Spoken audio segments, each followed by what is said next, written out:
الحمد للہ رب العالمین والصلاة والسلام علی خاتم الانبیاء والمرسلین وعلی آلہ وصحبہ الطیبین الطاہرین رب اشرح لی صدری ویسر لی امری واحلل عقدۃ من لسانی یفقہوا قولی۔ اللہ عز و جل سے دعا ہے کہ مجھے حق بات کہنے کی توفیق عطا فرمائے۔ گزشتہ 12 سالوں سے مدرسہ صراط مستقیم کی جانب سے الحمدللہ قرآن مجید کا خلاصہ ہر رمضان المبارک سنایا جاتا ہے اور خواتین کی اصلاح کا سامان کیا جاتا ہے۔ اس سال الحمدللہ اس سلسلے کو آف لائن کے ساتھ ساتھ آن لائن لے کے آیا گیا ہے۔ اللہ عز و جل ان کاوشوں کو قبول و مقبول فرمائے۔ آج 14ویں پارے کا خلاصہ بیان کرنے کی توفیق عطا ہوئی۔ اللہ تبارک و تعالی حق بیان کرنے کی توفیق عطا فرمائے۔ 14ویں پارے میں سورۃ الحجر کا آغاز ہے۔ اللہ تبارک و تعالی نے سورہ حجر جب نازل فرمائی تو اس صورت میں باقاعدہ طور پر وہ آیت مبارکہ نازل ہوئی جس میں نبی علیہ الصلاۃ والسلام کو علی الاعلان نبوت کا اعلان کرنے کا حکم ہوا۔ اس سے پہلے نبی علیہ الصلاۃ والسلام خفیہ طور پر یا اللہ تعالیٰ نے جس طرح حکم دیا تھا کہ خاندان والوں میں یا پھر خاموشی کے ساتھ نبوت کا کام کریں، لیکن اس صورت کے آغاز کے بعد، اس صورت کے نزول کے بعد اللہ تبارک و تعالیٰ نے اپنے محبوب کریم صلی اللہ علیہ وسلم کو یہ حکم دے دیا تھا کہ اب وہ علی الاعلان جا کر مشرکین مکہ اور دیگر جگہوں پر نبوت کا اعلان فرمائیں۔ لہٰذا اس صورت میں باقاعدہ طور پر نبی علیہ الصلاۃ والسلام کے اعلان نبوت کا ذکر ہے۔ اس کے علاوہ اس صورت میں اصحاب الحجر یعنی قوم حجر کا ذکر ہے جو کہ قوم ثمود کہلاتی ہے، اور اس کے کھنڈرات اگر اب کوئی تبوک کی جانب جائے تو کھنڈرات اب بھی دیکھنے کو ملتے ہیں، لہٰذا اس میں ان لوگوں کا ذکر ہے۔ اسی مناسبت سے اس صورت کو سورۃ الحجر کہا جاتا ہے، اور اس صورت میں زیادہ تر منکرین نبوت، منکرین رسالت اور اللہ تبارک و تعالیٰ کی توحید کے انکار کرنے والوں کا ذکر ہے۔ اس صورت میں اللہ تبارک و تعالیٰ نے گزشتہ آسمانی کتابوں کا ذکر فرما کر فرمایا کہ وہ خاص لوگوں پر خاص وقت کے لیے نازل کی گئی تھی، لہٰذا اس کی حفاظت کا ذمہ انہی لوگوں کے اوپر تھا۔ لیکن قرآن مجید اللہ تعالیٰ کی وہ آسمانی کتاب ہے جو قیامت تک کے لیے نازل کی گئی، آخری نبی پر نازل کی گئی اور آخری کتاب نازل کی گئی، لہٰذا اس کی حفاظت کا ذمہ خود اللہ تبارک و تعالیٰ نے اپنے ذمہ کرم پر لیا۔ یہی سبب ہے کہ آج تک یہ اپنی اصل حالت پر موجود ہے اور چھوٹے سے چھوٹے بچے کے سینے میں یہ محفوظ ہے، جو کہ اس کے معجزے ہونے پر ایک اور دلیل ہے۔ اگر کوئی یہودی کافر، جیسا کہ آج کل سازشیں کی جاتی ہیں، العیاذ باللہ قرآن مجید کو جلایا جاتا ہے، لہٰذا اگر کوئی ایسی سازشیں کر دنیا جہان کے تمام نسخوں کو جلا بھی دے، تب بھی یہ چھوٹے چھوٹے اللہ تعالیٰ کے سپاہی مکمل قرآن مجید کو دوبارہ اس کی اصل حالت پر بغیر کسی تبدیلی کے، معمولی سی تبدیلی کے بغیر بھی دوبارہ لکھوا سکتے ہیں، لہٰذا یہ قرآن مجید کا ایک زندہ و جاوید معجزہ ہے جو کہ دیکھنے میں آتا ہے۔ اس کی اگلی آیات میں اللہ تعالیٰ نے انسان کی زندگی اور موت کے بارے میں ارشاد فرمایا اور فرمایا کہ انسان کو زندگی کی جانب صرف اتنی توجہ دینی چاہیے جتنی اس کے لیے ضروری ہے زندہ رہنے کے لیے، اور باقی اس کی ساری توجہ اپنی آخرت کی جانب ہونی چاہیے۔ اللہ تعالیٰ نے انسان کی پیدائش کا ابتدائی حال بیان فرمایا اور فرمایا کہ ہم نے انسان کو سڑے ہوئے گارے کی کھنکھارتی ہوئی مٹی سے پیدا فرمایا، اور اس کی حقیقت یہ ہے کہ مٹی وہ شے ہے جسے انسان ہر وقت اپنے قدموں میں پامال کرتا رہتا ہے، لیکن اس کے باوجود اللہ تعالیٰ نے اس مٹی سے انسان کو پیدا فرمایا اور پھر علم کے ذریعے اسے اتنا مکرم کیا کہ فرشتوں کو حکم دیا کہ حضرت آدم علیہ الصلاۃ والسلام کو سجدہ کریں، اور یہی تخلیق انسانی کا ابتدائی واقعہ اللہ تعالیٰ کے قادر مطلق ہونے پر دلیل ہے۔ حضرت آدم علیہ الصلاۃ والسلام کی تخلیق کے واقعے سے ایک اور بات یہ بھی معلوم ہوتی ہے کہ جیسے ہی انسان کی تخلیق کی گئی، اسی کے ساتھ اس کا دشمن جو کہ اس کا ازلی دشمن ہے اور سب سے بڑا دشمن ہے، اس کی تخلیق بھی ہو گئی۔ یعنی جب اللہ تبارک و تعالیٰ نے حضرت آدم علیہ الصلاۃ والسلام کے سامنے فرشتوں کو حکم دیا کہ وہ سجدہ ریز ہو جائے تو تمام فرشتے سجدہ ریز ہو گئے، لیکن انسان کے سامنے ابلیس نے سجدہ کرنے سے انکار کیا، تکبر کیا اور کہہ دیا اللہ تبارک و تعالیٰ سے کہ وہ تکبر کی بنا پر اس انسان کے سامنے سجدہ نہیں کرے گا، اور یوں وہ انسان کو بہکانے والا، اللہ کی ذات سے دور کرنے والا سب سے بڑا دشمن بن گیا۔ اور اس نے خود یہ کہہ دیا کہ وہ قیامت تک لوگوں کو بہکائے گا، اور اس کا ذکر خود اللہ نے بھی کر دیا کہ یہ تمام لوگوں کو بہکا سکتا ہے لیکن اللہ کے نیک بندوں کو نہیں۔ لہٰذا اس سے معلوم ہوتا ہے کہ ایک تو شیطان کے گروہ کے لوگ ہوں گے، یعنی جو پیدائشی طور پر گندے افعال، شقی مزاج کے لوگ ہوں گے، یعنی ان میں برے افعال کوٹ کوٹ کے بھرے ہوں گے، یہ شیطان کے پیروکار ہوں گے۔ دوسرے وہ لوگ ہوں گے جو اللہ تبارک و تعالیٰ کے بندے ہوں گے، یعنی حق کی راہ پر چلنے والے نیک لوگ ہوں گے۔ اور ایک تیسری قسم کے لوگ بھی ہوتے ہیں جو میرے اور آپ کے جیسے لوگ ہوتے ہیں، یعنی کبھی نیکی کرنا اور کبھی شیطان کے شکنجے میں پھنس کر گناہ کے اعمال کرنا، اور پھر اللہ تعالیٰ کی دی ہوئی توفیق سے توبہ و استغفار کر کے دوبارہ اللہ تبارک و تعالیٰ کے سامنے سر بسجود ہو کر معافی طلب کرنا۔ اور اللہ تبارک و تعالیٰ نے فرما دیا کہ آپ اے محبوب انہیں فرما دیجئے کہ جب وہ اپنی جانوں پر ظلم کر بیٹھے اور پھر آ کر توبہ استغفار کرے تو اپنے رب کو غفور الرحیم پائیں گے۔ اس بارے میں اللہ تعالیٰ نے نبی کریم صلی اللہ تعالیٰ علیہ وسلم سے ارشاد فرمایا کہ اے محبوب آپ میرے بندوں کو بتا دیجئے کہ میں ہی بخشنے والا بڑا مہربان ہوں، اور یہ بھی بتا دیجئے کہ میرا عذاب بھی دردناک عذاب ہے۔ یہ آیت خوف اور رجا کے درمیان ملی جلی کیفیت کی آیت ہے، یعنی انسان کو نہ تو بالکل بے خوف ہو جانا چاہیے اور نہ ہی اللہ تعالیٰ کی رحمت پر تکیہ کر کے بالکل سادی زندگی، یعنی بالکل خوف کے بغیر کی زندگی گزارنے کے اوپر اپنے آپ کو گامزن بھی نہیں کرنا چاہیے، یعنی اللہ تعالیٰ کی رحمت سے امید بھی رکھے اور اللہ تعالیٰ کے عذاب سے خوف میں بھی مبتلا رہے کہ اگر عذاب غالب آ گیا تو پھر اللہ تبارک و تعالیٰ کی پکڑ سے کوئی نہیں بچا سکتا۔ لہٰذا مومن، اچھا مومن وہی ہے جو خوف اور رجا کے درمیان کی کیفیت میں اپنے آپ کو مبتلا رکھے، اللہ تعالیٰ کی رحمت سے بھی امید رکھے اور اللہ تعالیٰ کے خوف سے بھی ڈرتا رہے، اس کے عذاب سے بھی ڈرتا رہے۔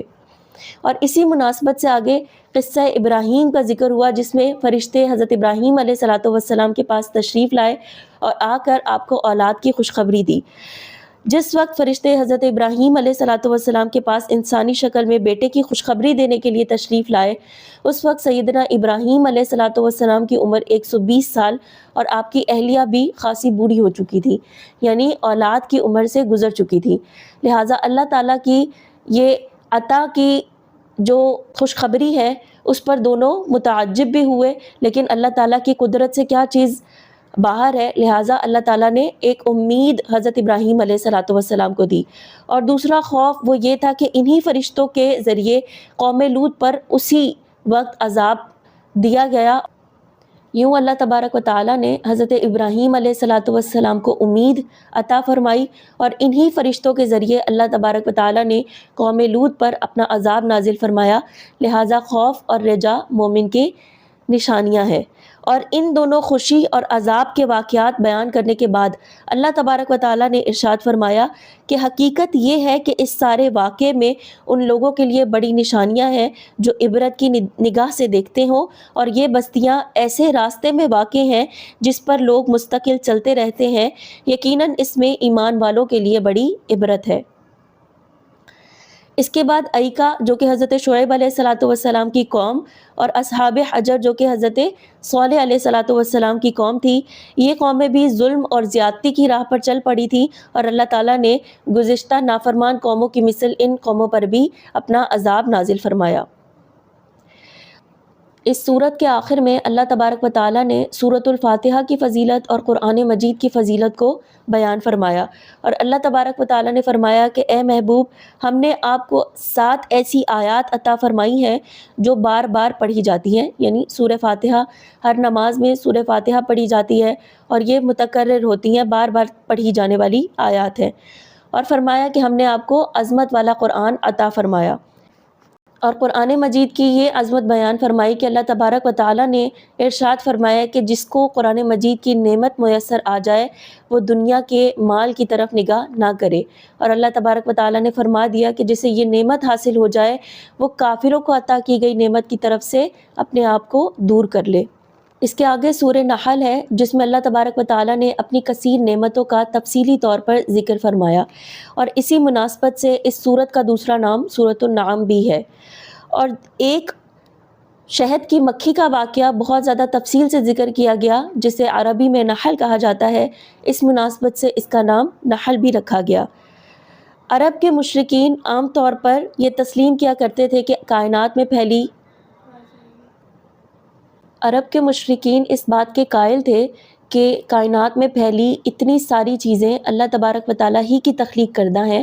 لیکن وہ ساتھ میں اس بات کے قائل تھے کہ ان میں ان کے بت جن کی وہ پوجا کرتے ہیں وہ بھی شامل ہیں۔ لہٰذا اللہ تبارک و تعالیٰ نے توحید کے اوپر انہیں دلائل پیش کی، اور اللہ تبارک و تعالیٰ نے ارشاد فرمایا کہ اس نے زمین کو فرش اور آسمان کو چھت بنایا، انسان کو نطفے سے پیدا فرمایا، چوپائے پیدا کیے جن میں مختلف قسم کے منافع رکھے گئے،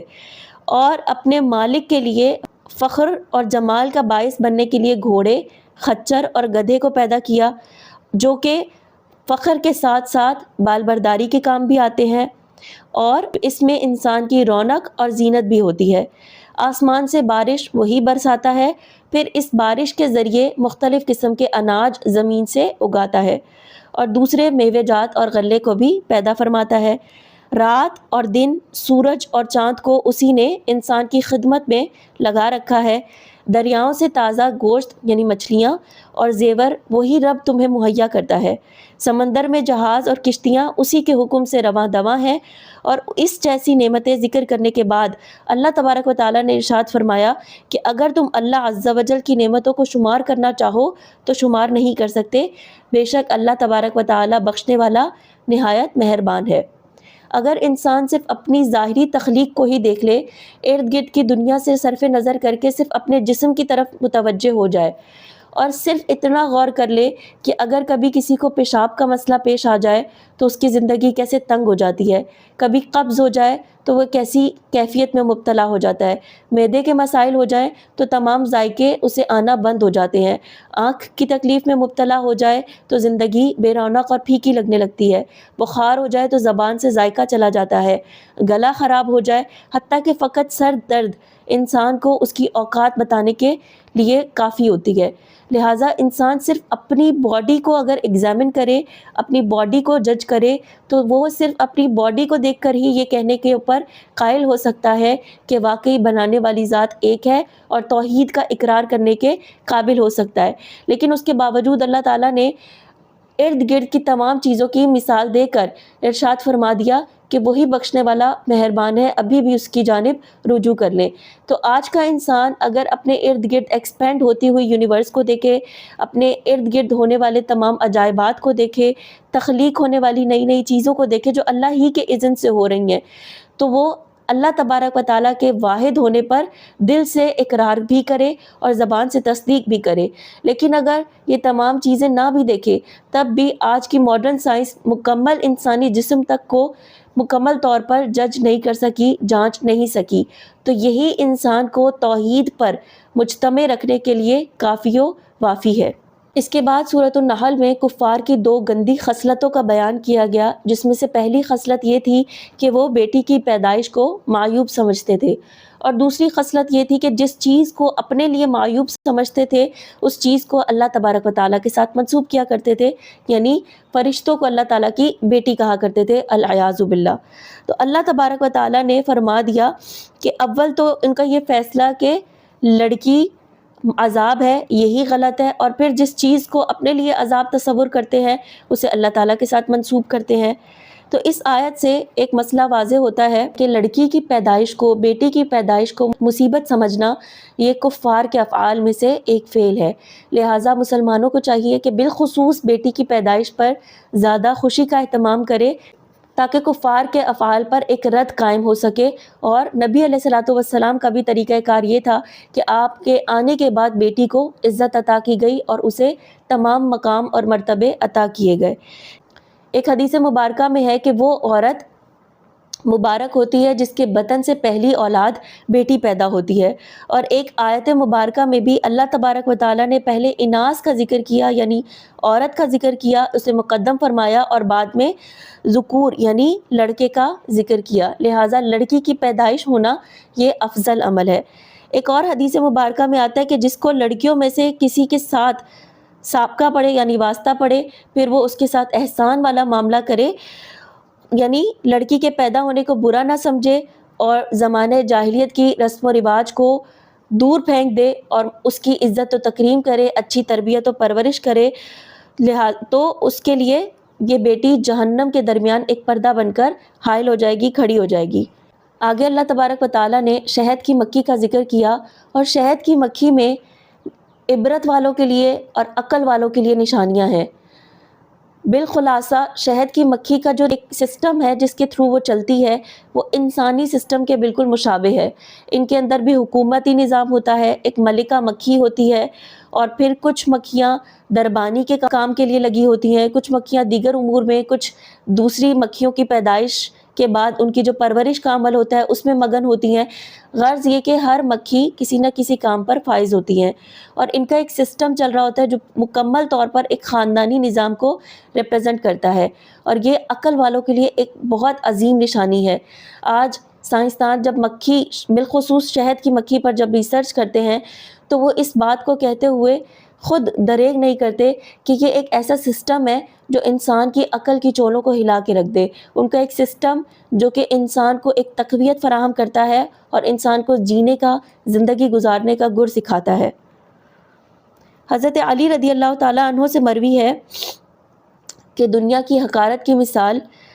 دیتے ہوئے مولا علی فرماتے ہیں کہ انسان کا سب سے بہترین لباس جو کہ ریشمی لباس ہوتا ہے، وہ اس کائنات کے ایک چھوٹے سے کیڑے کا لعاب ہے، یعنی ریشم کے کیڑے کا، اور اس کا نفیس اور لذت بخش مشروب جو کہ ایک مکھی یعنی شہد کی مکھی کا فضلہ ہے۔ تو یہ زندگی اور انسان کی حقیقت بیان کرنے کے لیے اور دنیا کی حقارت بیان کرنے کے لیے واضح اور عمدہ مثالیں ہیں۔ اسی طریقے سے اللہ تبارک و تعالیٰ نے ایک سسٹم قائم کیا، کچھ لوگ امیر ہیں، کچھ غریب ہیں، کچھ متوسط ہیں۔